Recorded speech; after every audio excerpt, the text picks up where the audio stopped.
지난주 헬스장에서 있었던 일인데요. 운동을 하는데 몸이 좋은 헬창이 옆에서 친구들에게 덤벨 자세를 가르치고 있었습니다. 나도 자세를 배운 적이 없어서 배워야겠다는 생각에 그분에게 제 자세 좀 봐주세요 부탁을 했습니다. 그리고 6kg 덤벨을 들면서 자세 교정을 받았습니다. 신기한 건 이전과 다른 근육이 느껴지는 겁니다. 6kg 덤벨이 무겁게 느껴졌습니다. 전에는 20kg 덤벨을 들고도 운동을 했는데 같은 운동인데 지금 6kg가 왜 이렇게 무겁게 느껴지지? 나를 가르쳐주는 헬창이 이게 정상이라고 합니다. 근육의 쓰임이 달라지니까 그걸 느끼는 게 정상이고 이 자세로, 이 호흡으로 중량을 늘릴 때 몸이 더 좋아진다. 이 이야기를 하는 겁니다. 저는 그 이야기를 들으면서 예전에 배드민턴을 배울 때가 생각나는 겁니다. 제가 배드민턴을 5년 이상을 쳤는데요. 배드민턴을 시작한 지 3달 정도 된 분과 경기를 했는데 그때 진 적이 있습니다. 제가 운동신경이 나쁜 것 아닙니다. 또 오래 쳤습니다. 그런데 왜 3달밖에 안 된 분에게 내가 경기를 해서 지는 거지? 이유는 간단했습니다. 저는 배드민턴을 오래 쳤지만 자세를 배우지 않았습니다. 상대는 시작할 때부터 코치에게 레슨을 받았습니다.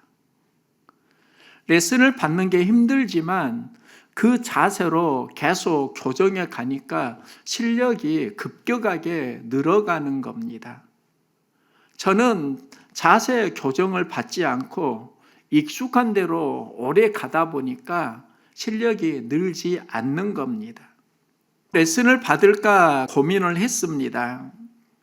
그런데 오래 익숙해진 습관을 고친다는 게 참 힘들다는 걸 알았습니다. 돈도 들고 선수 생활을 할 것도 아닌데 그냥 익숙한 대로 치자. 그래서 자세 교정을 받지 않았던 기억이 납니다. 사람마다 보면 각자의 익숙한 삶이 있습니다.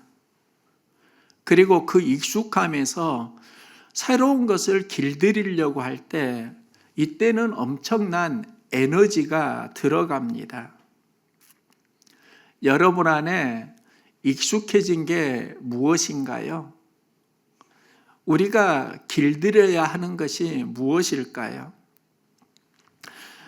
예수님께서는 산상수훈에서 말씀하십니다. 염려하여 이르기를 무엇을 먹을까, 무엇을 마실까, 무엇을 입을까 하지 말라. 이는 다 이방인들이 구하는 것이라. 이방인은 하나님을 모르는 사람을 이야기합니다. 예수님은 우리에게 이방인처럼 살지 말라고 하시는데요. 이방인의 특징이 무엇인가? 하나님을 모를 때 나타나는 특징이 무엇인가? 삶에 염려가 많다는 겁니다. 무엇을 입을까? 마실까? 먹을까? 이것은 의식주에 대한 염려라고 할 수 있습니다. 염려하다 오늘을 보니까 메림나우인데요. 이 메림나우는 마음이 집중하지 못하고 여러 방향으로 흩어지는 상태를 의미합니다. 염려하지 말라는 너희 마음을 먹을 것, 마실 것, 입을 것 때문에 삶의 현장에서 분열시키지 말라 하는 겁니다. 염려가 없다는 게 아니라 염려가 있는데 그것이 마음의 중심이 되면 하나님을 향한 신앙에 어려움이 있다는 겁니다. 그래서 예수님 말씀합니다.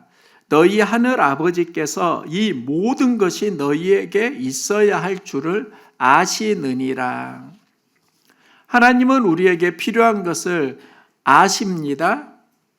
그리고 우리의 필요를 극복하는 원리를 이렇게 말씀합니다. 그런즉 너희는 먼저 그의 나라와 그의 의를 구하라. 그리하면 이 모든 것을 너희에게 더하시리라.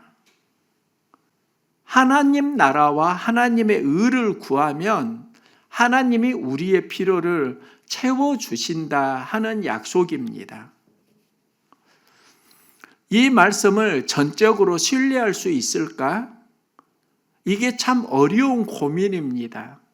삶의 현장에 의식주 문제는 피부로 와 닿는데 하나님의 나라와 의를 구하면 하나님이 우리의 필요를 채워주신다는 건 멀리 느껴지는 이야기처럼 들립니다. 그런데요, 예수님께서 이 말씀을 하시는 것을 잘 이해를 하면 예수님 말씀은 진리가 됩니다. 먼저 그의 나라와 그의 의를 구하라고 하십니다. 염려하는 공간에 하나님을 채우라는 말씀입니다.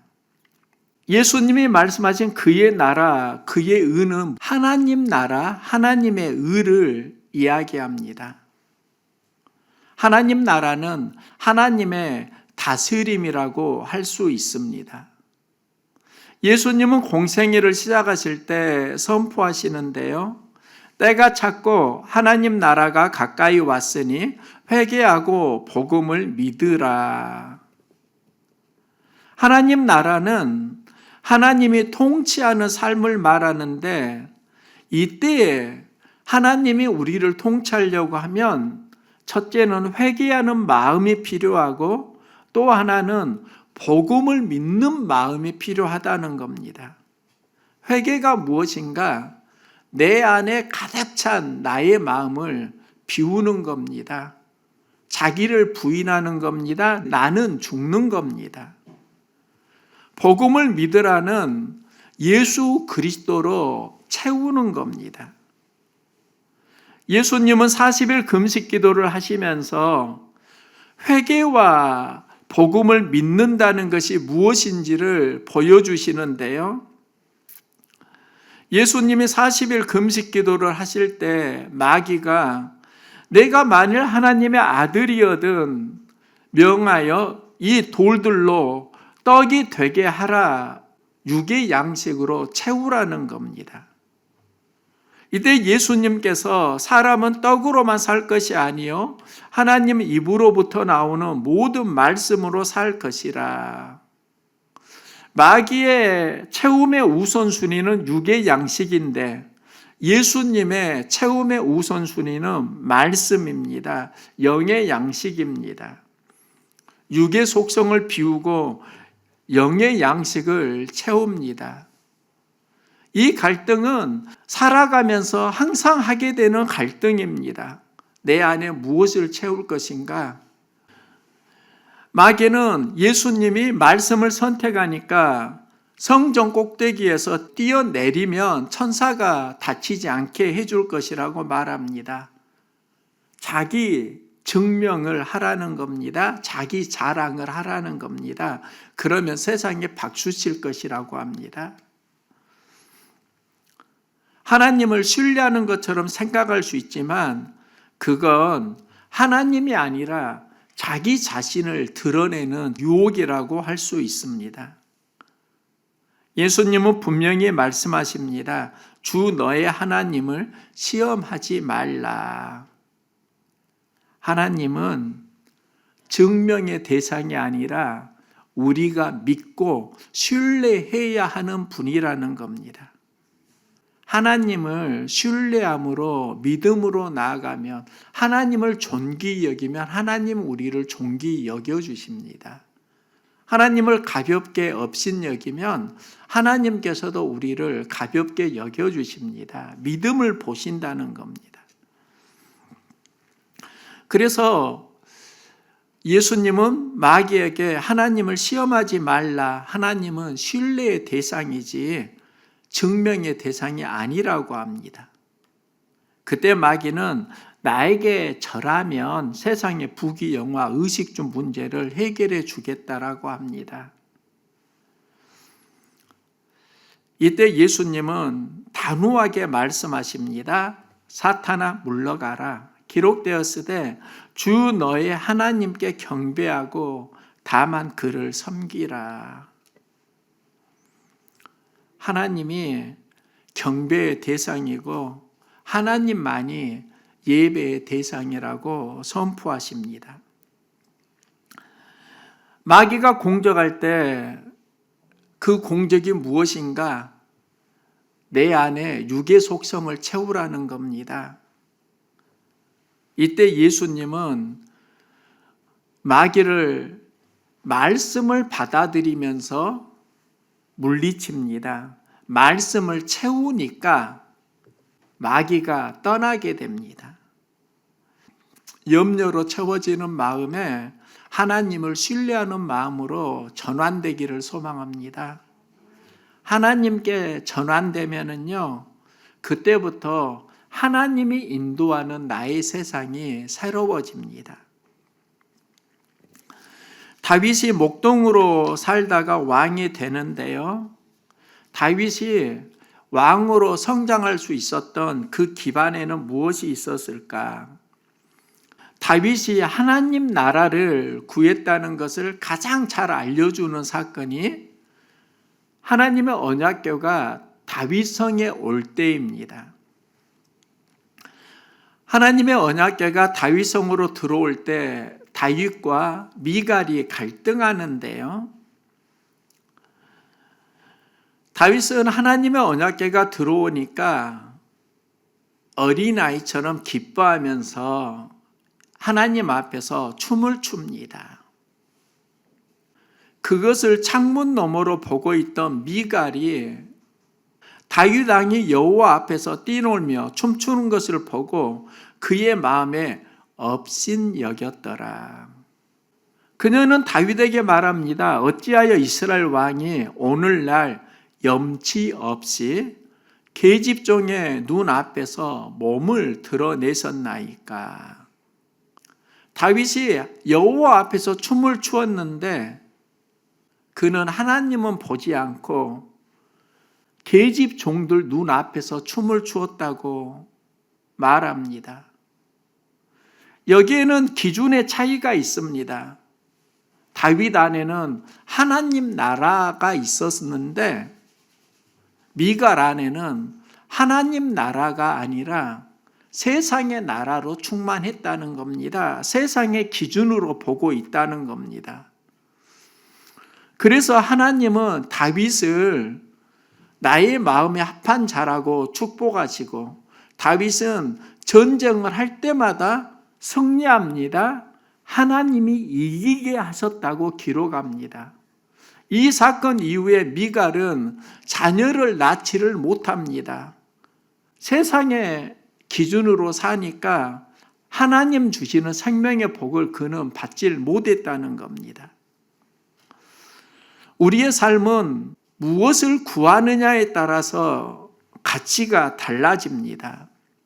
예수님의 비전이 하나님 나라라고 하면 우리의 비전도 하나님 나라를 구하면서 살아갈 수 있기를 소망합니다. 예수님은 염려를 비우고 그의 나라와 그의 의를 먼저 구하라고 하시는데요. 여기서 의의 언어가 디카이오시네입니다. 성경을 보면 의에 대해서 예수님도 말했지만 사도 바울도 말합니다. 바울이 말한 의와 예수님이 말한 의를 잘 이해를 해야 하는데요. 바울은 로마서에서 복음에는 하나님의 의가 나타나서 믿음으로 믿음에 이르게 하나니 오직 의인은 믿음으로 말미암아 살리라. 이렇게 말씀합니다. 그리고 율법 외에 하나님의 한 의가 나타났으니 곧 예수 그리스도를 믿음으로 말미암아 모든 믿는 자에게 미치는 하나님의 의이니, 바울이 말하는 의는 예수 그리스도를 믿을 때 하나님께서 우리를 의롭게 하셨다는 겁니다. 의인은 믿음으로 말미암아 살리라. 예수를 그리스도로 믿으면 하나님은 그것을 의로 여기시고 그를 구원해 주신다는 겁니다. 바울의 의는 예수를 믿을 때 주어지는 신분의 변화라고 할 수 있습니다. 예수를 믿으면 우리는 하나님의 자녀가 됩니다. 그러면 예수님이 산상수훈에서 말씀하신 의는 무엇일까? 예수님의 의는 하나님의 백성이 어떻게 살아야 하는가에 대한 말씀입니다. 하나님 나라에 속한 사람답게 살라는 겁니다. 자기 의로 살지 말고 하나님의 의를 구하라고 하십니다. 이건 우리 일상의 이야기입니다. 지난주 수원에 사는 처형 남편이 장례식장을 가기 위해서 KTX를 타고 광주에 내려왔습니다. 제가 송정역에서 만나 차로 장례식장까지 태워주었는데요. 그때 형님이 이런 이야기를 합니다. 자녀들이 참 잘 자라고 있어서 감사하다. 큰아들은 교회에서 드럼을 치고 딸은 앞에서 찬양을 부르고 막내 아들은 오비에서 인터넷 방송을 합니다. 그리고 아내는 반주자입니다. 모두 교회에서 쓰임받는 동역자니까 참 감사하다. 그런데 생각을 해보니까 내 아내는 감사보다 아쉬움이 많았습니다. 조금만 더 열심히 하면 좋을 텐데, 책임감을 가지고 하면 좋을 텐데, 이걸 느낄 때가 솔직히 많이 있었습니다. 주일 예배를 드리면 주일 오후에 설교 영상을 편집합니다. 그 영상을 유튜브에 올리고 또 극동 방송국에도 보내고요. 또 가족들에게 전하기도 합니다. 문제는 설교 원본이 내가 원하는 대로 안 되었을 때입니다. 지난주 설교 영상 원본에 교회 로고가 없었습니다. 그 로고를 배우면서 넣었는데요. 주일날 오후에 1시간 이상 수고를 했습니다. 그때 이런 마음이 들더라고요. 아들이 조금만 신경 썼으면, 그 몇 초만 신경 썼으면 할 수 있는 일인데 그걸 빼먹으니까 주일날 오후에 피곤한데 참 고생 많이 하네. 이 생각을 하니까 피곤한데 더 피곤하고 스트레스가 올라오는 겁니다. 내 안에 있는 나의 마음이었습니다. 순간 하나님이 이런 마음을 주시더라고요. 여기서 또 영상 편집을 배우고 있네? 새로운 것을 배운다고 생각해.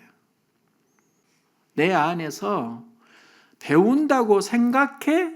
이 마음이 들어올 때 스트레스가 많이 완화되는 걸 경험했습니다.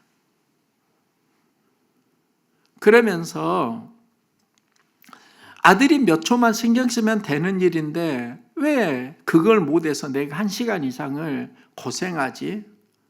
이것은 내 안에 나의 다스림이었습니다.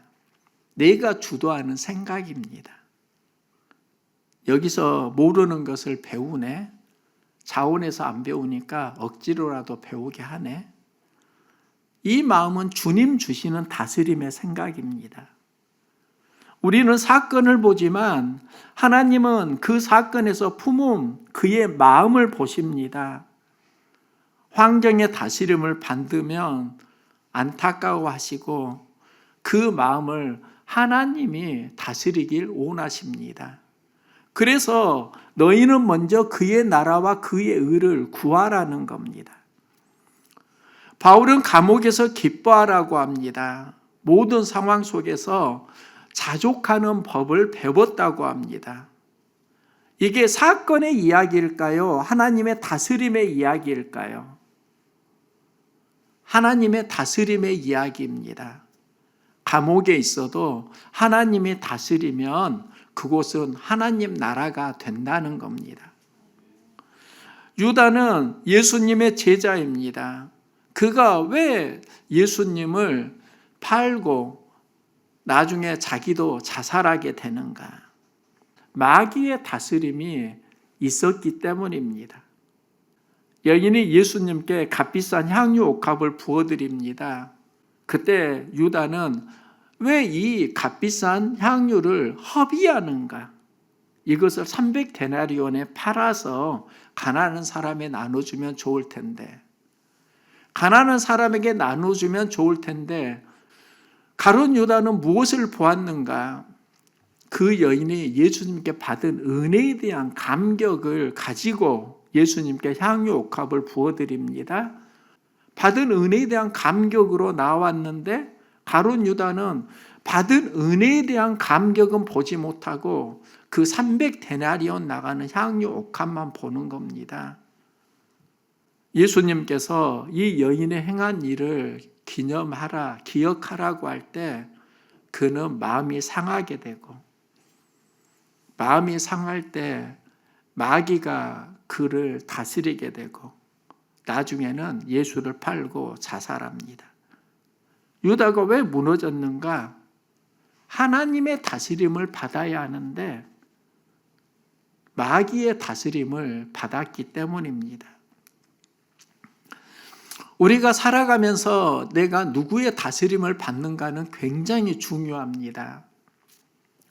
우리가 살아가면서 의식주의에 대한 염려를 할 때가 있습니다. 그런데 염려는 염려하면 할수록 더 강해지는 속성이 있습니다. 염려하지 않으려고 노력하는 게 아니라 염려의 공간에 하나님의 나라와 하나님의 의를 채우면 염려는 밀려나게 됩니다. 우선순위가 염려가 아니라 하나님의 나라와 하나님의 의가 되도록 너의 삶을 관리하라는 겁니다. 내가 염려해서 염려가 해결되는 게 아니라 하나님의 나라와 의를 구하면 하나님이 너의 필요를 채워주신다. 이게 예수님의 약속입니다. 우리 안에 무엇이 있느냐에 따라서 감정과 기쁨은 달라집니다. 지난주에 이 집사님께서 교회에서 청소를 하시는데요. 기쁨으로 청소를 하십니다. 그 짤순이 물걸레로 청소를 하시면서 했던 이야기입니다. 당근에 짤순이 물걸레가 10,000원에 나와서 찜에 두었다고 합니다. 그리고 이거 사야 되겠다. 다음 날에 살려고 하니까 10,000원에도 싸고 좋다고 생각했는데 5,000원으로 다운되었다고 합니다. 그래서 그 짤순이 물걸레를 샀고요. 편하고 좋다고 하시면서 청소를 하시는데 참 신이 났습니다. 문득 이런 생각을 했습니다. 자기 돈 들여서 물걸레 사고 청소하고 교회에서 돈 주는 것도 아닌데 집사님은 왜 이렇게 기뻐하실까?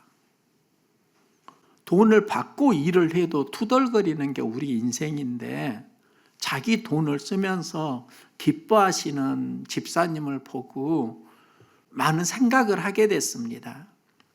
5,000원짜리 물걸레를 사고 제가 볼 때 10만 원 주은 것보다 더 좋아하시더라고요.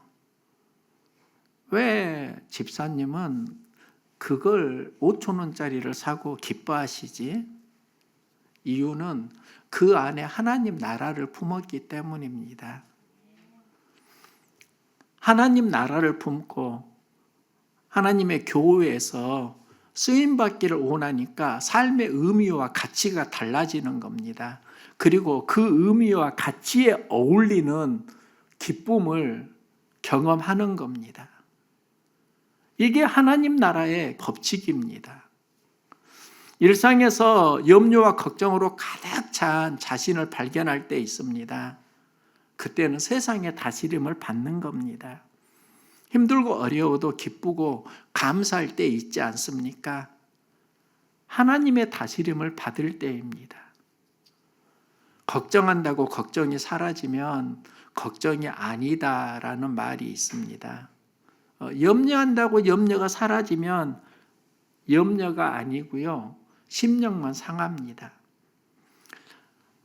염려는 내 안에 하나님 나라와 의를 구하면 저절로 사라지는 경우가 많이 있습니다. 삶의 의미와 가치가 무엇이냐에 따라서 삶의 염려는 달라지는 겁니다. 그래서 예수님은 세상의 염려로 가득 찬 인생, 의식주 때문에 염려하는 인생에 하나님의 나라와 하나님의 의를 채우라고 하십니다.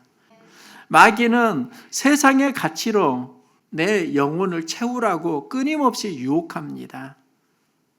그러면 내 영혼이 행복해지나요? 아닙니다. 방황하고 더 어려워집니다. 먼저 하나님 나라와 의로 우리의 심령이 채워지면 세상의 염려는 저절로 사라지고 삶의 의미와 가치는 우리의 감정을 새롭게 합니다. 내가 훨씬 더 건강해집니다. 예수님의 비전이 하나님 나라입니다. 예수님이 추구한 삶이 나의 의가 아니라 하나님의 의입니다. 우리의 비전이 하나님 나라와 하나님의 의가 될 때 하나님이 채워주시는 새로운 무언가를 만나게 됩니다. 생각의 변화일 수도 있고요. 또 감정의 변화일 수도 있습니다. 좋은 생각과 좋은 감정이 나에게서 나오는 게 아니라 하나님 주시는 선물입니다. 염려, 걱정은 비우시고 하나님의 나라와 의를 구하면서 하나님이 채워주시는 생각과 감정으로 행복한 삶 함께 살아갈 수 있기를 소망합니다.